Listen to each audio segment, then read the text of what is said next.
Well, hello and welcome to the stream. Let's go ahead and see what we can get into. We're going to do a little bit of Carl Sagan for Congress, and this is about the end of the world in 1985. He's sitting in Congress. New York, Mr. Schroyer, and the Subcommittee on Energy and Environment of the Interior Committee, which I have the honor to chair. Our purpose today is to discuss nuclear winter. This is a matter of such importance that Mr. Schroyer and I decided to hold a joint hearing since we had scheduled separate hearings, and this seemed a more efficient and effective way to go. I hope that today's testimony will result in a better understanding of questions that nuclear winter immediately calls to mind. What is it? What are its effects? How does it change our thinking about nuclear war? What should nuclear winter cause us to do that we had not done before we knew about it? And other questions. Some of today's witnesses will describe the nuclear winter phenomena. Others will tell us how they believe our strategic posture should be modified in the light of it. Before we begin, I want to say that it troubles me that we were nearly into the fifth decade of the nuclear era before our military planners explicitly accepted the potential destructiveness of the climatic effects of nuclear war. Such effect, it is now believed, could rival the damage resulting from more familiar effects of blast, fire, and fallout. It's worth reflecting upon the consequences of an attack by our Strategic Air Command on the Soviet Union had occurred in the late 50s or early 60s. At that time, by all appearances, we possessed an overwhelming superiority. Our military leaders had reason to assure the President that the United States could attack the Soviet Union and expect little or no retaliation. If, on the basis of such advice, the President had decided in such a crisis to launch an attack, our targeting doctrine, I've been told, would have led to the detonation of thousands of megatons over Russian cities. The result would have extended far beyond destruction of the Soviet society.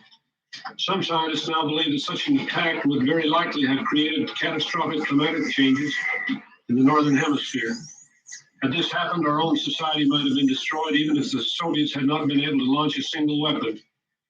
If nuclear winter could creep up on us this way, what other surprises might be in store? Whether the discovery of nuclear winter is an anticipated development that means nuclear war would be even worse than we'd feared.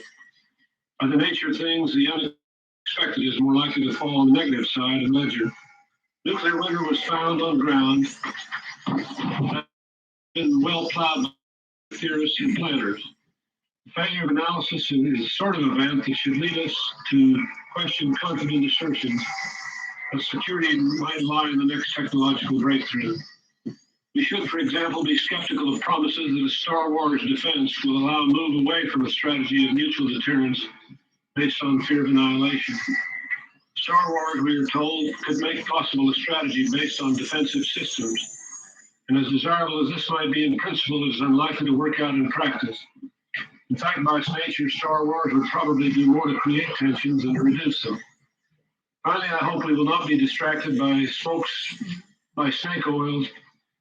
The belated discovery of nuclear winter should help us to realize at long last that the path to peace may be through arms control rather than through a never-ending succession of weapon systems disguised as bargaining chips. The gentleman from New York, Mr. Schroyer.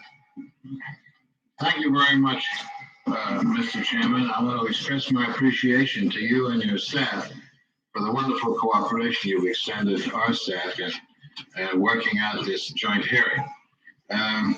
It's appropriate today that we have this joint hearing, inasmuch as today is the first day of serious discussions of nuclear countdown, nuclear strategy that will be taking place in Geneva. Under the nuclear winter theory that we're discussing, the fierce aftermath of a nuclear attack would send plumes of smoke, soot, and dust from burning cities, industrial sites, and forests lofting high into the atmosphere. And within weeks, these particles would cover the northern hemisphere and slowly drift into the southern hemisphere, blocking out most of the light and drastically reducing land temperatures. Under such conditions, survivors of a nuclear holocaust would face extended darkness and freezing temperatures.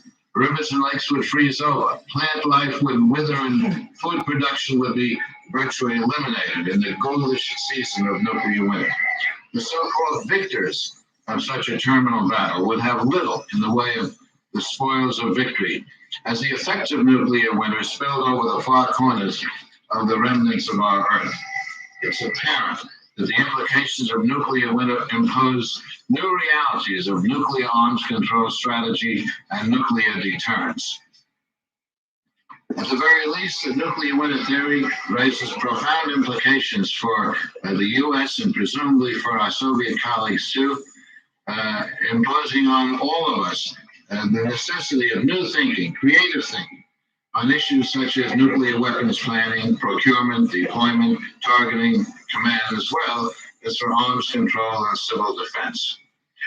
Much of today's hearings will focus on the recent Department of Defense report, The Potential Effects of Nuclear War on Climate, which was requested by our distinguished colleague from Colorado, Tim Wirth, who is here with us today. In my view, it's difficult to square the 17-page DoD report with a mere 5 or 6 pages devoted to the strategy, the policy implications of nuclear winter, with the statutory mandate imposed by our Congress on the Secretary of Defense to conduct a detailed review of the current scientific studies, and I quote, a thorough evaluation of the implications of the theory, and a discussion of the manner in which the results will be incorporated into nuclear weapons, arms control, and civil defense policies. Nor are we assured by the level of resources committed by the Department of Defense to the study of this policy. Despite an overall weapons research and development budget of over $39 billion, the DoD requested a meager $2.5 million, less than half of the amount that the President's own science advisor, George Keyworth, requested for this study. Public debate on this issue must proceed from a careful scientific base and be guided by the best evidence available. Our intent is to air this evidence as openly as we can today. The issue of nuclear arms strategy and tactics and the impact that the theory of nuclear winter would have on that strategy is an issue which transcends all others in importance. Indeed, the fate of mankind rests in the balance, rests on our ability to cope with these incredible forces which man's ingenuity has unleashed. Introduce the further opening statements. Mrs. Sagan. I would like to commend my two colleagues and the two chairmen of the joint committees here for convening such a hearing. I think that there's very little question that the hearings that we're holding today are of profound importance. I recognize also that in the public's minds there is a feeling that we are facing disaster at every turn and that calamity lurks behind every bush. This is very unfortunate because far from crying wolf, the information that we are going to be receiving today is from scientists who represent a variety of disciplines on a topic that is as important as any that we are ever likely to face, the ecological consequences of nuclear war. The report that has been released by the Pentagon on March 1, called The Potential Effects of Nuclear War on the Climate, is an important addition to the awareness on the atmospheric side effects of nuclear war. But unfortunately, this report does not add much to our understanding of those effects, nor to the development of a mechanism to further investigate this problem. I find it unfortunate that the report carried a tone of defending current policies. To state that it is not our policy to target population centers is of very little solace when the destruction of the world's ecosystem is a possibility. Also, the strategic defense system would, in fact, discourage the Soviets from increasing their nuclear arsenal is the result of the report, and I think also a result of delusional thinking. To suggest, as the report does, that fire effects could be reduced by detonating the bombs closer to the Earth, and then as the postscript adding tactic would be an increase in fallout, points out the critical need for understanding that a nuclear war would be totally unlike anything we've ever experienced on Earth. Uncertainty is the hallmark of our understanding of the possible side effects of the nuclear war. In the last 40 years, we certainly had the opportunity to experience much nuclear weapons. We've learned that we are capable of totally destroying cities, causing burning, mutilations of various victims, and when exploded in the atmosphere, that they produce radioactive fallout, cause illnesses, large amounts of dangerous byproducts, including strontium-90 could enter our food chain. But I guess the worst news about the nuclear weapons that we are currently developing is what we don't know. We don't know how many explosions the planet can absorb before it is permanently altered. We also don't know how the ozone layer might be affected by high-level bursts. We also don't know what it means to win a nuclear war. This examination of the potential for a nuclear winter needs to be expanded so that we can understand the lowest limits of irreversible damage to the ecosystem. It needs to be developed by a group that is independent, that has total and complete access to required information, and that is led by individuals who are courageous enough to follow the data wherever that may lead. We have a responsibility as members of Congress to ensure that every policymaker in the world is aware of these findings. Albert Einstein has said that the nuclear age would change everything. Well, everything except the way we think. Certainly, we have a continuation of the view of warfare that is as ancient as the practice itself. The more weapons, the better. Unfortunately, it will be exceedingly difficult to change that kind of thinking. Congress is constantly faced with demands for additions to our nuclear arsenals. And the fact that we respond so readily is evidence of our failure to recognize that we have crossed an important threshold, one that demands a fundamental rethinking of the manner in which we provide for our defense. Thank you, Mr. Chairman. Senator Chairman, the next is ranking Republican with our subcommittee, recognized for opening statement. Chairman, we in this country believe that the nuclear winter issue is a serious concern that should be studied. The Soviet Union is not taking the nuclear winter issue as seriously as the U.S. does. There are some major questions about the nuclear winter scenario. It hypothesizes that half the world's arsenal of nuclear weapons would be detonated. Frankly, many people do not consider that to be a credible scenario. Has an analysis been done of other scenarios where less weapons are detonated? Do the results of such an analysis also produce a nuclear winter? Likewise, the nuclear winter scenario depends on the release of large amounts of smoke and dust into the atmosphere as a result of massive fires started by nuclear weapons effects. There's a wide range of variation on how much smoke and dust would be produced.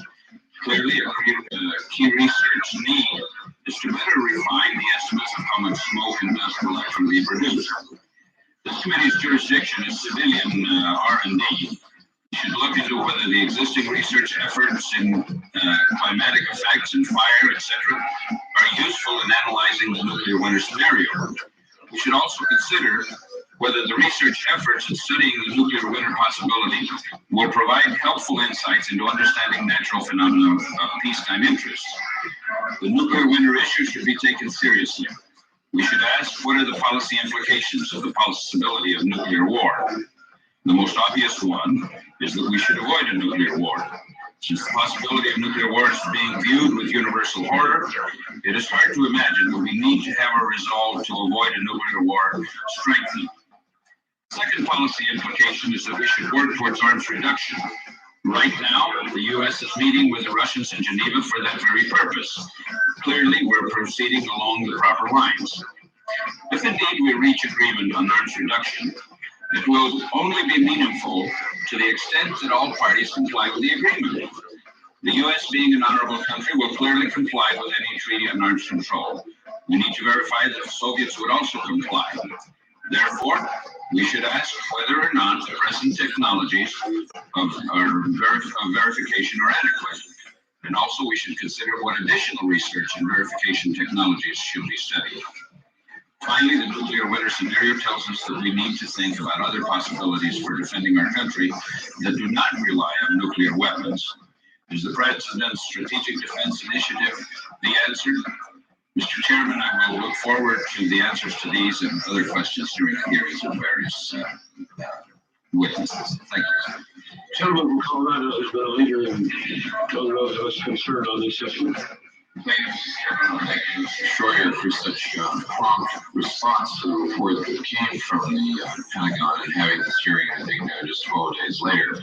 I would also like to associate myself in particular with the remarks of the gentlewoman from Rhode Island, who I thought was very, very clear and careful on this subject. Here we have the Pentagon effectively agreeing that the concept of nuclear winter is a valid concept. But the next step, what are the implications of that, appear to be ignored. What are the implications for the notion of first strike? What are the implications for the question of survivability? The Pentagon seems to say to us, even though we recognize the nuclear winter is a valid concept, the implications are that we should continue to do more of the same. It just doesn't seem to me to be a logical conclusion from the evidence that's available. That's why we're having this hearing today, is to see if that logic holds up, or if there are further implications for the Pentagon that they should be pursuing in response to the law passed by the Congress requiring them to look at this in great detail. Look forward to this hearing. Again, gentlemen, thank you very much for putting this together. Further opening statements? If not, we'll proceed with our first witness today, who is Dr. Charles Sagan of Cornell University, who's been in the forefront of the discussion on this important subject. Dr. Sagan, you're kind to be with us today, and we'll be glad to hear from you. Thank you, Representative Udall. I'm very pleased to be here. Somebody turn my microphone on. Thank you. I can do it myself. Thanks.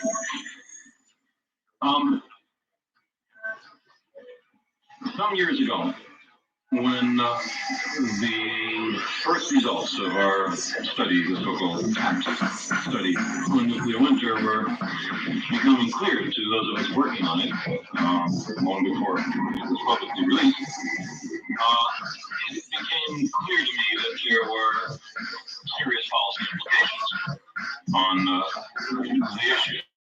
The consequences in the Northern Hemisphere, the consequences elsewhere in the world, the possibility which emerged clearly from our calculations that something much smaller, Representative Lujan, than a full exchange would still lead to almost the same effect as full exchange provided cities were targeted. In fact, on that, one of our cases was a case where less than 1% of the world's strategic arsenals were employed, but artificially constrained to be targeted on cities only. And there we got temperature declines of tens of degrees for months. So, being a novitiate in this strange subject, I felt the need to talk to more experienced people, and we were able to put together a private discussion, in fact, here in the Capitol, with a range of senior workers in this field in previous administrations and other masters of dark arts. And the distribution was very good. The most senior member of the group who was there was April Harriman, in fact. And at the end, I presented with scientific results where presented some hint of what seemed to me policy implications. And one response by a senior practitioner was the following. He said, look, if you think that the mere prospect of the end of the world is enough to change thinking in Washington and Moscow, you clearly have not spent much time in those places. And so by these standards, perhaps the Department of Defense report represents slight progress. I see in the charge given by the Congress to the Department of Defense requests for, quote, comprehensive study, requests for, quote, detailed review, request for, quote, thorough evaluation. And I must say, I do not see this report as coming within light years of that requirement. If this were a paper assigned in a graduate seminar at Cornell University, I think I would give it a D, maybe C minus, if I was in a friendly mood. For 40 years, the Department of Defense has in effect assured us that there are no long-term climatic consequences of nuclear war, that the climate is not endangered. There are reports by the government through the years saying nothing to worry about. Then some scientists stumble upon a possible global climatic catastrophe, attendant, as I said, even to a relatively small nuclear war. At first, we hear that this is liberal propaganda or distortions invented by proponents of a nuclear freeze. Then there are other studies. They tend to confirm the general picture. Then the National Academy of Sciences, the Royal Society of Canada, the Pontifical Academy of Sciences, the President of the United States, and eventually even the Department of Defense acknowledges that there might be something to worry about here. Nuclear winter, if it were brought about, would be a disaster unparalleled in the history of the human species. And what is the Department of Defense's response? It's that while nuclear winter might happen, there are significant uncertainties, of course, nothing has changed. That the correct answer to nuclear winter is to continue to build more weapon systems in aid of reducing weapon systems at some future unspecified time. Peculiarly, nuclear winter turns out to justify all policies that the administration has just embarked on. Remarkable coincidence. There are no agonizing reappraisals. There are no changes in doctrine or policy. From their point of view, the discovery of a doomsday machine hiding in the arsenals of the United States and the Soviet Union hardly matters at all. It doesn't change anything. And by comparison, let's compare this with the study released just 2 months earlier by the Royal Society of Canada, the equivalent to the National Academy of Sciences, our northern neighbor, which says, we conclude that the nuclear winter hypothesis does indeed modify the global strategic position. And then they go on to indicate in what way. I'll mention a couple things about that report in a moment. Mr. Weinberger's 70-page report talks about the possibility that dangers from nuclear winter will be comparable to the other horrors of nuclear war. Well, how bad are those other horrors? According to a study by the World Health Organization, chaired by Nobel laureate in medicine Sune Bergström of Sweden, as many as 1.1 billion people might be killed outright in a central exchange involving not just the United States and the Soviet Union, but Europe, China, and Japan. And another 1.1 billion people would die subsequently from the prompt effects if they did not receive immediate medical attention, which of course would be unavailable because the doctors and hospitals are by and large concentrated in the target zones.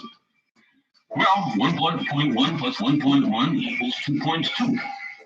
2.2 billion people, according to this estimate. Obviously, nobody knows for sure. It might be more, might be less. Well, that's roughly half the people on the planet. That's a little less. If, as the Department of Defense now, the long-term effects, radioactive fallout, nuclear winter, and so on, might be comparable or even larger, then the Department of Defense now acknowledges that nuclear war might mean the extinction of the human species. And in that sense, this represents an interesting departure for the Department of Defense. Certainly, I would say nuclear war means the destruction of our global civilization, and a not incidental aspect of which would be the destruction of the United States as a functioning political entity. Nuclear war is bad for government, bad for labor, bad for business, bad for people on a scale that remains unreflected, as far as I can see, in this administration's policies.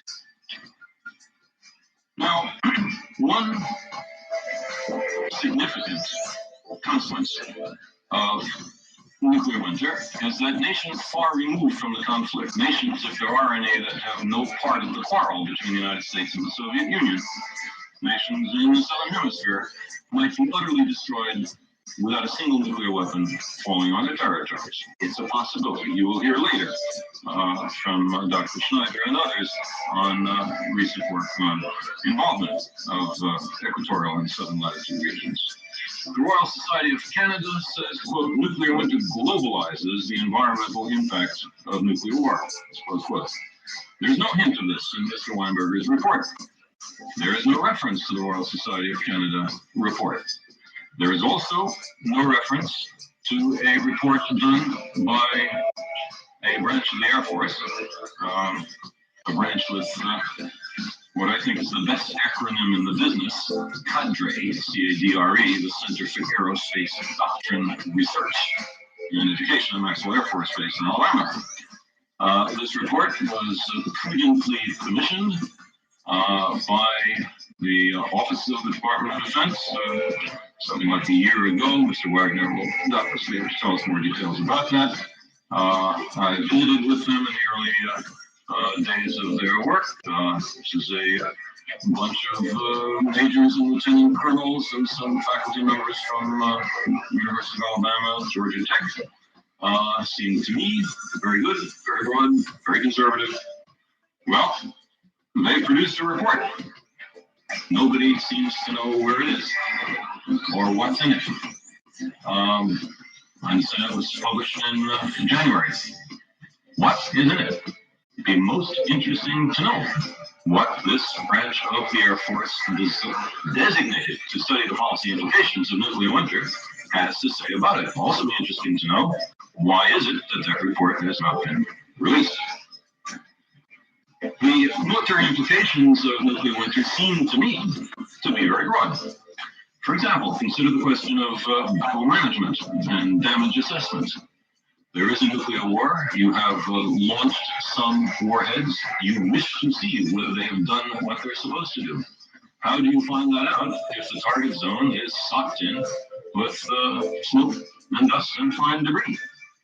That is a narrow military consequence of nuclear winter. There's no hint in the Department of Defense's report that anything like that might be of interest to them, although doubtless it is. And then there are additional ranges of questions from how well do tanks function at minus 10 or minus 20 degrees centigrade? How well do air-breathing engines do in soot? All the way to major strategic questions. For example, the credibility of the policy of extended deterrence against a Soviet conventional attack in Europe in the face of nuclear winter. Put boldly, would the United States risk nuclear winter at home in order to defend West Germany? That seems to me an issue worth thinking about. Are there implications for protracted wars? Do we have to envision submarines that sit in the abyssal depths for 6 or 9 months until the switch from the first minor exchange, if we could imagine nuclear war so limited, settles out so that we can then have the second round?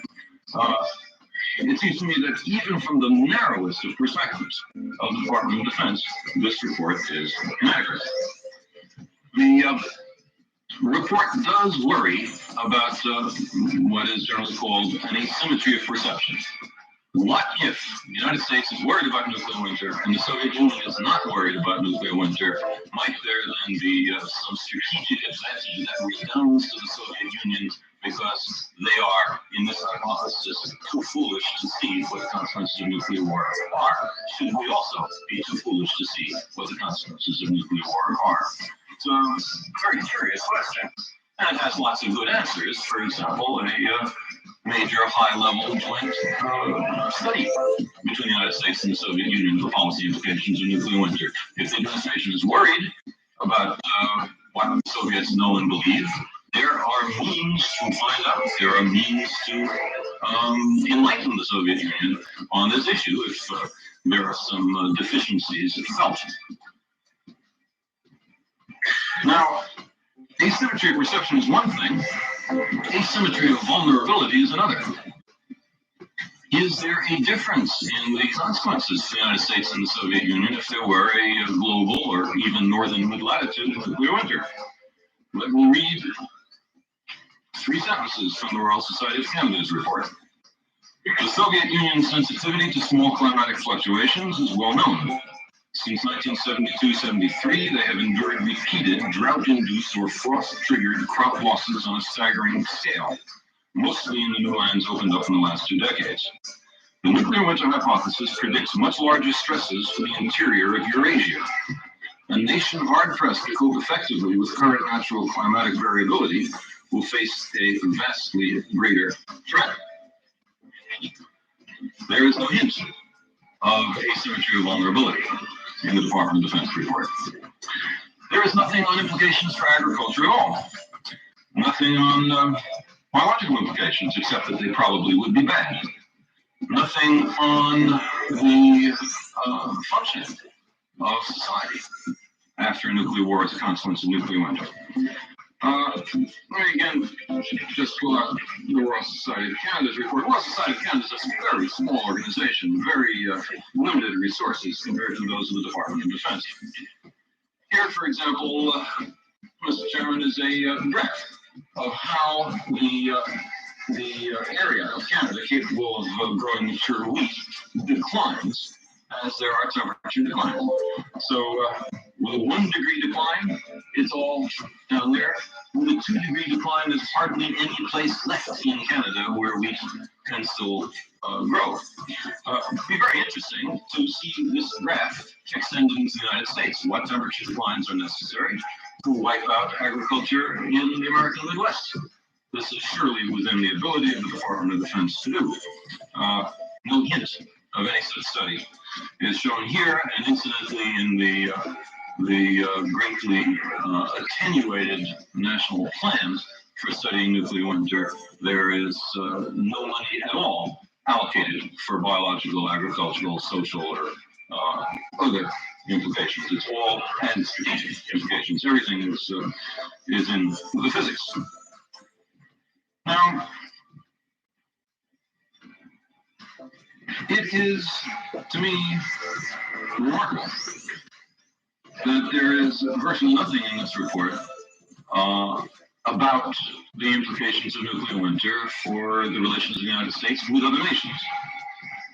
And there have been, within the last year, some dozen prime ministers or the national leaders of various nations, most of whom are allied with or friendly to the United States, expressing grave concerns about whether nuclear winter has implications for those nations and their relations with the United States and the Soviet Union. And these proposed implications go all over the lot. Some nations concerned that nuclear winter makes them much more vulnerable, but other remarks, for example, one which I find in the New York Times attributed to Prime Minister Papandreou of Greece says, if there's nuclear winter, then Greece will be destroyed anyway, never mind whether Soviet nuclear weapons fall on Greece. So what the heck, we might as well have American military bases here. At least that's what it seemed to me the New York Times was saying. I may have misread it. An unexpected consequence. Now, on the question of funding for further research, I've indicated, first of all, the grave omissions in the plan that was encouraged by the President's Science Advisor, George Keyworth, and as far as I can tell, Mr. Keyworth did a very good job in recognizing the seriousness of the problem. Originally, this was supposed to be $50 million over 5 years. It now has been reduced to something like half of that, and there's an interesting question about how much of that is really new money, and how much of that is simply relabeling money that has been already programmed to study areas of this sort. Also, an important part of the administration's funding plan is how little money is given to the National Science Foundation, which is, as far as I can tell, the sole source of support for university scientists, independent scientists, scientists not already working for the Department of Defense and the Department of Energy to study this. I'm sure the administration does not wish to have its funding plan be misinterpreted, that the administration is afraid to sponsor further research on the subject by those who are not directly under their thumbs, university scientists especially. It is now subject to such a misinterpretation. For 40 years, this administration, most of the principals in it, have been implacable foes of arms control. Now, We are told, and this seems to be one of the principal conclusions of the Department of Defense's report, they say, in effect, give us $1 trillion more or less for Star Wars, and another $1 trillion more or less for new offensive weapon systems, and trust us, we are dedicated to arms control. The Department of Defense is full of people I know from first-hand discussions with grave misgivings about current strategic policies, current arms buildups, and Star Wars. I find it remarkable that the DoD does not consider it its duty to present both sides of the argument.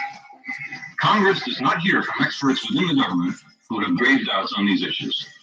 Loyalty to the official doctrines of the moment is the paramount consideration. Whereas a free debate in which both sides are confident that under those circumstances the truth will out, that seems to me the prudent approach to issues of this magnitude and this difficulty and this seriousness. Mr. Chairman, I have just a couple of concluding remarks, and they're on Star Wars and the connection between Star Wars and nuclear winter. And I do this only because Star Wars seems to be the lead motif of the report from Mr. Weinberger on nuclear winter. First of all, everybody acknowledges that fully impermeable strategic defense systems are not in the cards, certainly not for the next few decades. I point out that a system which is between 90% and 99% impermeable, far in excess of what most even sympathetic critics believe can be done, that such a system would permit enough Soviet warheads through an essential exchange to destroy the United States. So even after $1 trillion, there is a very serious question of whether the United States could survive a nuclear war. I also point out that if it is true that the destruction of 100 cities, something like that, is enough to trigger nuclear winter, even a full-up Star Wars system might not be able to stop it. And if there were an exchange and the Soviets did not have their own strategic defense system, then American attacks on the Soviet Union alone would be sufficient to trigger nuclear winter, at least possibly. Second point is that one of the major Soviet responses, they've already publicly announced that they would be driven in this direction if the United States appeared ready to go ahead with a serious strategic defense initiative, is for the Soviets to build more offensive nuclear weapon systems, to saturate, to overwhelm the defense system. But that is the worst possible case for nuclear winter. What nuclear winter says is that there are too many nuclear warheads in the world. And for the response to nuclear winter to be a sequence of events which leads the Soviet to greatly increase their arsenals seems to me profoundly foolish. Star Wars is a kind of Maginot Line in the sky. And it has all the deficiencies of the standard Maginot Line, except that it's vastly more expensive and that it can lead to much graver consequences even than the Maginot Line mentality did. Now, the actual situation to bear in mind in a full exchange some decades from now with a Star Wars system is to imagine something like 10,000 nuclear warheads in the air from the United States towards the Soviet Union in your space, surrounded by a cloud of something like 1 million decoys and penetration aids.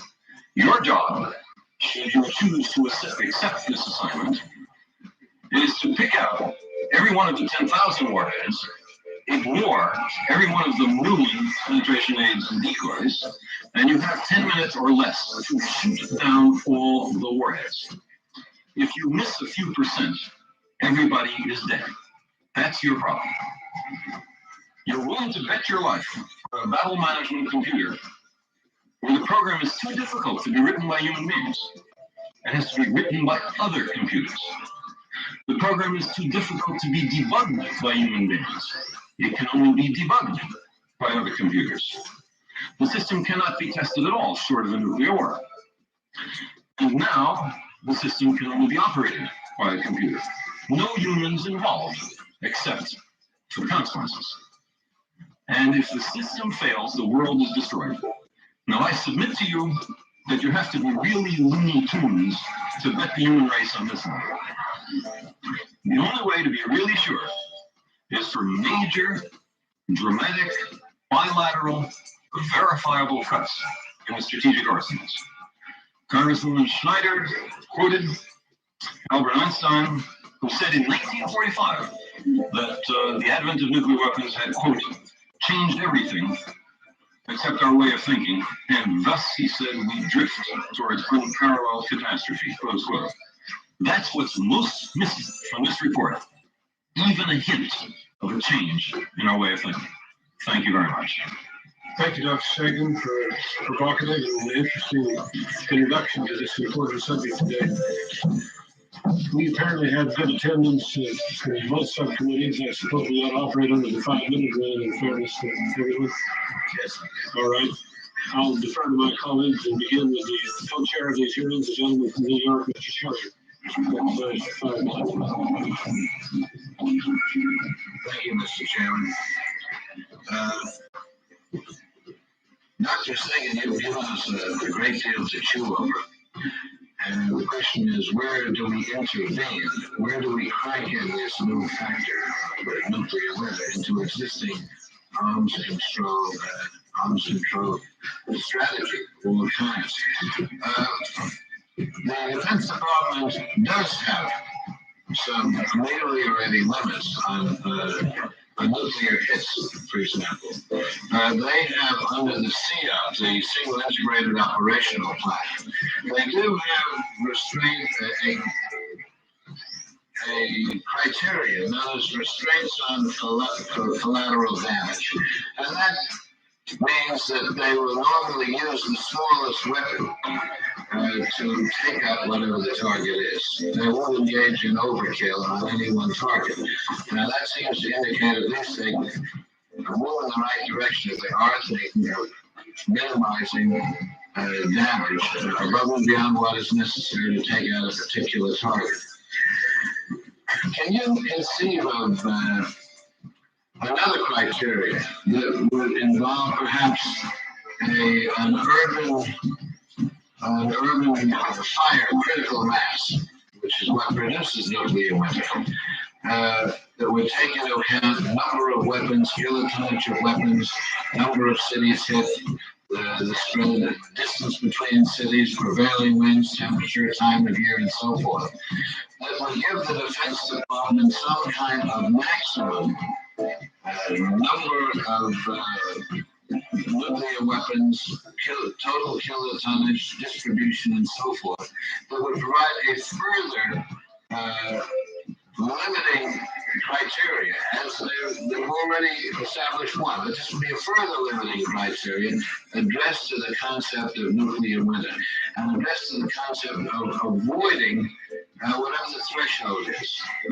Assuming there is a threshold, and that we don't just move gradually by incremental steps into a darker and darker and darker period. Can we think of some way that under this overall master plan that they call CIOP, such a factor could be introduced? Well, first of all, the United States is not the only power that can trigger nuclear winter.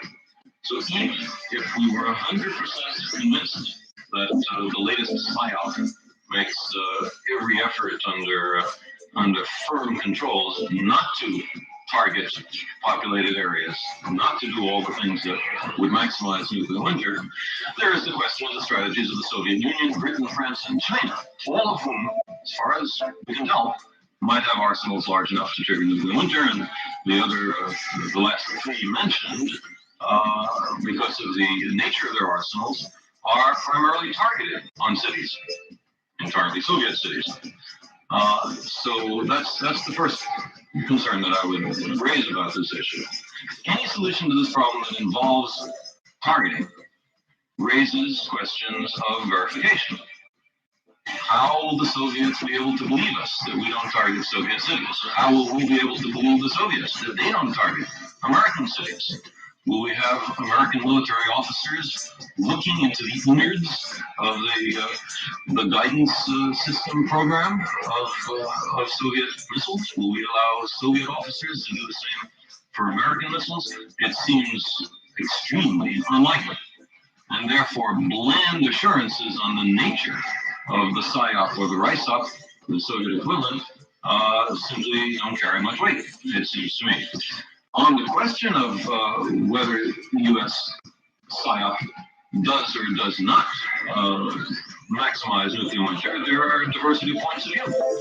For example, Admiral Tyler, the former deputy director of the Joint Strategic Target Planning Staff, the guys who do the targeting, said in testimony before the Joint Economic Committee, can't remember, some months ago, that the co-location of strategic targets and strategic targets and forests was so great that even an exchange which was designed only to hit strategic targets would burn cities.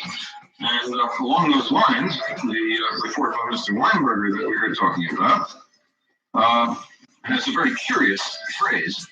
It says, our strategy consciously does not target population. Now, maybe consciously means intentionally, or maybe consciously is intended to be counterpoised to unconsciously. It's very hard to understand how you could imagine a central exchange in which submarine ports are not targeted, they're in cities, in which secondary airfields distributed over the country are not targeted, they tend to be in cities, in which command and control facilities are not targeted, they tend to be in cities. Any thought of decapitation involves targeting cities, and it would be very interesting to hear a presentation on precisely how it is imagined that there would be a nuclear war. Isn't that sort of a semantical problem? It seems to be a little disingenuous for either our country or the Russians to say they don't target cities. I agree. What they do is target strategic targets, industrial targets, government targets, and so forth, and they're generally located in cities. By accident, everybody's highly moral. Nobody intends to kill people. It just turns out the strategic targets kill people. The attacks on strategic targets kill people. One final thing on that, Congressman Short. I'm not sure to what extent Congress has oversight on PSYOP. But it seems to me it's clearly and properly a highly classified area. But it seems to me that because the details of the target are now of general concern, that it would be useful for some selected members of Congress under some properly secure circumstances to look into PSYOP and see if what is alleged is in fact true. I couldn't agree with you more on that. There seems to be an urgent need for congressional oversight. We all have a top security clearance, but it seems to me that at a minimum, the members of the Armed Services Committee, the Foreign Relations Committee, and the Intelligence Committee should be briefed and should be involved, not only in briefings, but in input on just the kind of value judgments that we have been talking about. How do we factor in the concept of nuclear winter in our CL plan? Well, thank you, Mr. Chairman. Gentleman from Rhode Island. Mr. Chairman. I'm curious about which of the many uncertainties we ought to attack first. The Department of Defense recognizes the importance of improving our understanding of some of the technical underpinnings of the convincing hypothesis of a nuclear winter. And I'm just wondering, to what degree is there some variation on the actual quantitative impact of a nuclear winter? The Lawrence Livermore National Laboratory has suggested that this concept may include, the whole concept of a nuclear winter could include a whole range of possibilities and not just an extended period of sub-freezing weather. The fact that there would be firestorms and the heat would rise, thereby minimizing the freezing temperatures. How quantitative can we get in the predicting of this information, and should we seek further research into this area on the part of the Department of Defense or other federal agencies? Nuclear winter is not a problem amenable to experimental verification. At least not more than once, and few of us wish to perform the experiment. It is therefore restricted necessarily to the best theoretical physics, the best computing programs, and the best small simulations that can be measured. Every one of those, of course, should be vigorously pursued, and I'm concerned that the level of funding that the administration, under restricted budgetary circumstances to be sure, has proposed is inadequate. But at the same time, and by the way, other witnesses will provide their opinion on the degrees of uncertainty. Dr. Carrier, for example, who chaired the National Academy study. But at the same time, it seems to me it would be a grave error to say that we should not look into the biological, the societal, the strategic implications of nuclear winter until all the facts are in, because all the facts may never be in. Here is a sentence from the Royal Society of Canada report on this very question. At some point, the strategists have to accept the probability of the predicted consequences and incorporate that judgment into their thinking.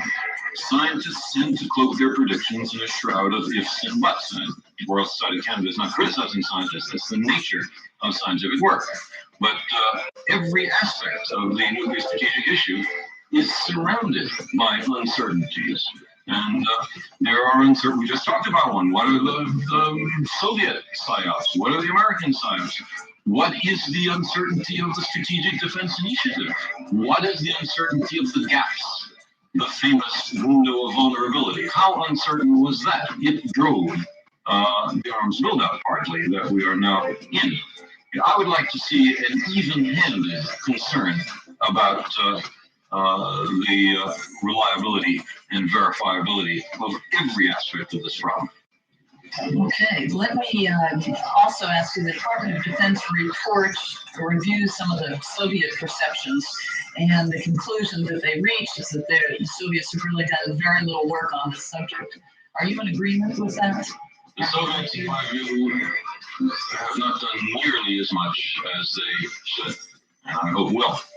It is, however, fair to say that the first three-dimensional general circulation model applied to this problem that gave results, or at least one of the first two, was a Soviet program. Admittedly run on a computer with roughly the capability of an IBM PC, and with a program that ultimately comes from Oregon State University. But they at least did the study. The vice president of the Soviet Academy of Sciences, Yevgeny Velikov, told me that he has a budget of 2 million rubles for the next few years to work on this problem. It'll be very interesting to see what the money is used for, if it is. But if we are to believe his statement at face value, the Soviet program is roughly the same order of magnitude as the present U.S. program. But I think it is absolutely proper to raise public concerns about the level of the Soviet research effort in this area. Have you been involved or had the opportunity to review some of the data that's being put together by other federal agencies, such as, for example, NOAA, who was reviewing the climactic alterations and to some degree the biological impacts of nuclear winter? I was a consultant to the National Climate Office at NOAA that put together a plan to study nuclear winter. I was one of the reviewers of it. I thought it was by and large a very good plan. And I testified, I believe, before Mr. Shorty's committee to that effect. But it is greatly compromised by being restricted only to the physical effects. Nothing about biology, nothing about society, nothing about policy. strategy and doctrine. I think in the federal government could best supply us with a societal analysis of the impact of nuclear winter. Good question. And I had correspondence with Mr. Keyworth on just this issue. I believe that this, as many other aspects of the nuclear winter implications question, ought to be farmed out to universities, research institutes, and so on, and not restricted to the federal government. Thank you very much. All right. Thank you very much, Mr. Chairman. Dr. Sagan, again, thank you for your help. When Congressman Leach and I initially proposed this amendment and it was passed by the Congress, it was our belief that this was an enormously important discovery, nuclear winter, and that the Pentagon should do two things. First, the Pentagon should come back to us and tell us if they believe that the concept of nuclear winter was valid. And second, if it was valid, what then were the implications? On the first, they have come back to us and said, yes, it is valid. On the second, from your testimony, and I would suggest from my own reading, they have not come back to us and really told us what the implications of this might be. Now, you said that if this were a graduate paper at Cornell, you might generously give it a D. Other actions that you have would be either to throw the graduate student out of school, or you in this case, we can't do that with the Department of Defense. We can't throw them out, but we can. The other thing that you do is to then go back and redo the paper. Right, you give them an incomplete.